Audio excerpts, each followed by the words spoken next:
네, 윤 대통령이 대국민 신년사를 통해선 민생을 국정 중심에 놓고 문제 해결을 위해 행동하는 정부가 되겠다고 약속했습니다. 네, 또 모든 국민이 공정한 기회를 누리도록 이권과 이념에 기반을 둔 패거리 카르텔을 타파하겠다고 강조했습니다. 취재기자 연결합니다. 권남기 기자. 네, 용산 대통령실입니다. 네, 대통령의 신년사 앞서 YTN으로도 생중계 보도를 해드렸는데 민생을 특히 강조하는 모습이었습니다. 네, 그렇습니다. 윤석열 대통령의 2024년 새해 대국민 신년사는 2시간 전쯤 제가 있는 이 장소 용산 대통령실 브리핑룸에서 생중계로 이루어졌습니다. 모두 19분 정도 진행됐는데 분량으로 보면 10분가량이었던 지난해 신년사의 2배에 가까웠습니다. 윤 대통령은 올해 신년사에서 민생이란 단어를 9번 사용하며 관련 주제를 설명하는 데 무게를 뒀습니다. 먼저 지난해 무척 힘들고 어려웠지만 민생을 국정의 중심에 두고 모든 노력을 다했다고 지난 1년을 평가했습니다. 이어 올해는 제도약의 중대한 전환점이 될 것이라며 경기 회복의 온기가 구석구석까지 전해지는 민생 회복의 한 해로 만들겠다고 다짐했습니다. 특히 문제 해결을 위해 행동하는 정부가 되겠다고 강조했는데요. 신년사 내용 들어보시죠. 모든 국정의 중심은 국민입니다. 검토만 하는 정부가 아니라 문제 해결을 위해 행동하는 정부가 될 것입니다.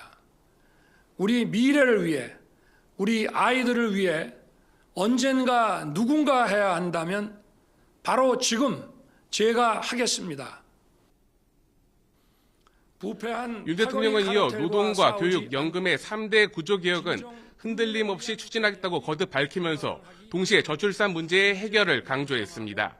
시간이 많이 남지 않았다. 기존의 정책들은 해법이 될 수 없다며 우리 사회에 불필요한 과잉 경쟁을 저출산의 근본적 문제로 꼽았습니다. 자, 오늘로 윤석열 정부 성패를 좌우할 총선이 꼭 100일 앞으로 다가왔는데요. 관련 내용도 있었습니까? 네, 이번 윤 대통령 신년사에 총선이나 야당 관련 언급은 없었습니다. 다만 부패한 패거리 카르텔과 싸우지 않고는 진정 국민을 위한 개혁이 불가능하다며 패거리 카르텔을 반드시 타파하겠다고 말했는데요. 지난해 윤석열 정부 국정과제 하나로 부각했던 이권 카르텔 타파를 패거리란 용어로 더욱 날을 세워 강조한 것으로 보입니다. 윤 대통령이 그동안 카르텔을 기업의 독과점 문제나 노동조합 관련 사안, 또 정치권 공세 등을 표현할 때 광범위하게 썼던 만큼 해석도 분분합니다. 자기들만의 이권과 이념에 기반을 둔 패거리 카르텔을 반드시 타파하겠습니다. 모든 국민이 공정한 기회를 누리도록 할 것입니다. 부패한 패거리 카르텔과 싸우지 않고는 진정 국민을 위한 개혁이 불가능하기 때문입니다. 국가 의존도가 북한 김정은 국무위원장이 언제든 전쟁이 터질 수 있다. 새해에도 핵무력을 증강하겠다고 밝히면서 위협 수위를 높였는데요. 윤 대통령은 올해 상반기까지 증강된 한미 확장 억제 체제를 완성해 북한의 핵과 미사일 위협을 원천 봉쇄하겠다고 밝혔습니다. 또 상대의 선의에 의존하는 굴종적 평화가 아닌 힘에 의한 진정하고 항구적인 평화를 확고히 구축해 나가고 있다고 강조했습니다.